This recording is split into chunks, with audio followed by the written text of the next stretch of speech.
What is up, you guys? My name is Ben. Welcome back to my channel. Today's video is all about how to stop thinking poor and how to start thinking rich. Now, the reason you even want to do this, and it sounds kind of superficial, right? But in reality, money helps solve a lot of problems. It's not going to help you solve all your problems, but it will help you solve a lot of them, and it will allow you to help a lot of other people. And if our goal is to make the biggest impact on this earth while we have time, then money is a great tool that you can use to do that. Now, the reason I want to share this topic with you guys is because I grew up poor and I had a poverty mindset, and it wasn't until I was about the age of 22 that I really started to understand money and start to think like a rich person. And so I want to share things that poor people do that rich people don't do, so that you can start thinking like a rich person today and that you can change your financial situation. Here's what you need to know. Being poor is not just based off your bank account. You can have a ton of money and still be poor, and on the flip side, you can be rich and be broke at the same time. Now let me explain what I mean by this. Studies show that 70% of all lottery winners go bankrupt within 3 to 5 years. And you know why? It's because they have a poor mindset when it comes to money. They don't understand how to make it, so they don't understand how to keep it. And as a result, they end up losing it very quickly because it's their mindset. It's not what their bank account says. And vice versa, rich people can fall on really hard times. Man, maybe the economy crashes, maybe their business goes under, but if they have the right mindset when it comes to money, then man, they'll just bounce right back and they'll come back even stronger, because it's not about what's in the bank account, it's about your relationship with money. So let's jump right in. Number one is that poor people do not take ownership of their financial situation. Poor people always find either someone or something to blame for why they're at where they're at in life. But the really sad thing about this is that as long as you blame something or someone else, you will never be empowered to change your life, to change your financial situation for your family and for the people that you love. You will constantly live with this "I can't do better because the odds are stacked against me" mentality. And to be honest, if we're being real, that is just an excuse that we use to make us feel better about the financial situation that we're in. So do not listen to that lie. Do what rich people do, and that is take full ownership of your financial situation. Whether you're broke and poor right now, or whether you have a good amount of money, take ownership for what you do have, and then you can start growing from there. But you won't be able to grow your financial situation if you do not first take ownership of it. Rich people can look at themselves with a critical eye and say, where am I going wrong? Why am I not earning enough money? This depends on me and my actions. Number two is that poor people focus on problems and rich people tend to focus on creating solutions. Let's be real, man. Everybody has problems, but for some reason, what I've noticed is that poor people tend to focus on these negative aspects of the problem and never come up with actual solutions. For example, if you're poor and your car broke down, you have no money in the bank account to get it fixed, then chances are you're thinking to yourself, I have no car anymore. I cannot get from point A to point B. I don't have the money to fix it. But if you had a solution-oriented mindset like the rich people do, then you're gonna get online, you're gonna start searching car forums, what's wrong with my car? You're gonna start YouTubing things, and before you know it, you're gonna find a solution, and then you're gonna find out how much money it costs. And when you do that, then the next problem that you have to solve is, okay, how am I gonna get that money because I'm currently broke right now? But you won't ever get to a solution if you don't have that positive mindset that says, you know what, I'm gonna have problems, but I need to create solutions for those problems on my own and not expect anybody else to do it for me. An example of this, I was in college and I remember that my Ford Focus that I drove, that my grandparents gave me, the ignition switch on it busted and I could no longer turn the key, which meant I couldn't drive the car anymore. So I took it to the Ford dealership and they told me that it was gonna cost me $450 to get this thing fixed. And if you're in college, you know that that type of money just does not come by at all, right? So I'm thinking to myself, what am I gonna do? $450? There has to be a better way. So sure enough, I go on YouTube, I start searching car forums, and a lot of people have the same exact issue. And so I was able to look at the way that they solved it and started doing research and realized that I could get this thing done for $80 if I did it myself. So I bought the part on Amazon for 60 bucks. I took it to a locksmith. The locksmith adjusted the part that needed to get fixed and he installed it into my car for 20 bucks. So a total cost me $80. And in that moment, I thought to myself, you know what? There is always a creative solution if I'm just willing to put in the time, effort, and research. There's an interview I watched recently where Graham Stephan interviews this guy who's 22 years old. He's making $550,000 every single month. And so he interviews him and he asks him some questions and he says, what do you think has really helped you in growing this income? Can people get to the level that you're at right now? And this is what he says. For people watching, what are your thoughts on that?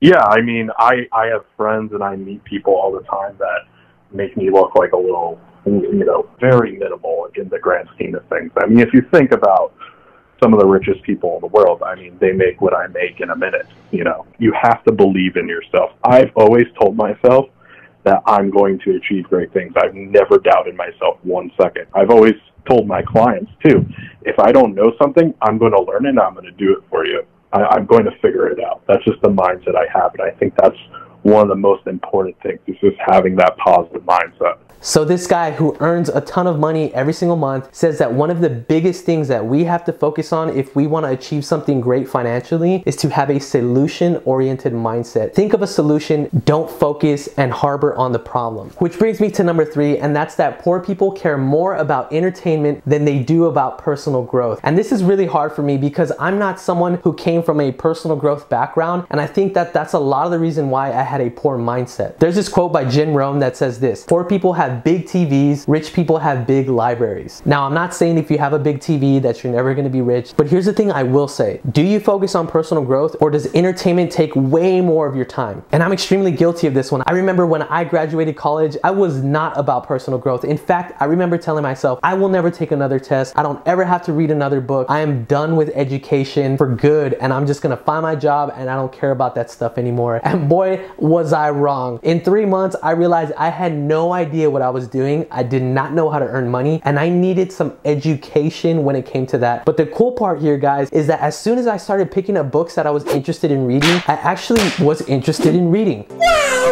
Before, I was always forced to read stuff, and so I didn't really enjoy reading, but the moment that I picked up books that were interesting to me, man, I flew through those. And I would say that this is a huge reason why I was able to grow my finances over this time, is because I educated myself with books. All right, so now that you know these 3 things that poor people do, that rich people don't, let's go into some practical application for your life that you can start doing today. The first one is evaluate your ownership for your financial situation. Do you say things like, man, my boss doesn't pay me enough? Or man, I just can't seem to get ahead? Or man, my parents didn't leave me a business like my friend's parents did, and so they have a way better chance of making it, and I can't make it that far because my parents didn't leave me anything. Again, that is not taking ownership of your finances. If your boss doesn't pay you enough, you need to ask yourself, are you providing enough value to the company? If you are providing enough value to the company, it may be that they just can't afford to pay you for the position that you're in. At that point, you may need to look into starting a little side job to make the income that you feel like you're worth, but don't let your boss not paying you enough be an excuse to not reaching your financial potential. And number 2 is this: focus on solutions to your problems, not just the problems. So let's just give you a real world problem, because most of you, if you're watching this video, you could use a little extra money in your life, right? So one of the problems you may have is you're not earning enough. Well, start small with something like earning $100 extra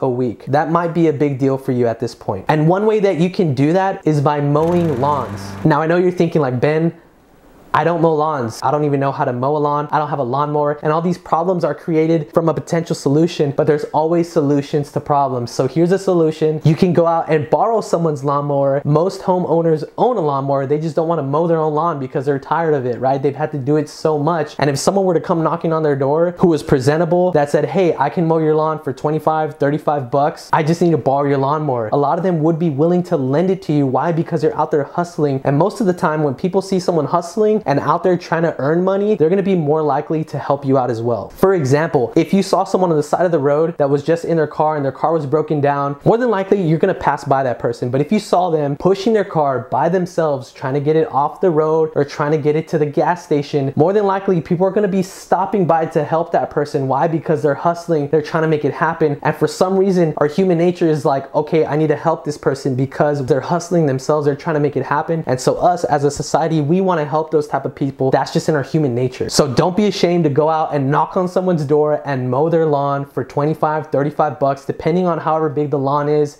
because I promise you guys, you can earn a little bit of extra cash with only a few hours of time if you really need it right now. And number 3 is to create personal growth goals for your financial education. The book that I would highly recommend is Rich Dad, Poor Dad. This is the first book that I read, and when I tell you it blew my mind, it blew my mind.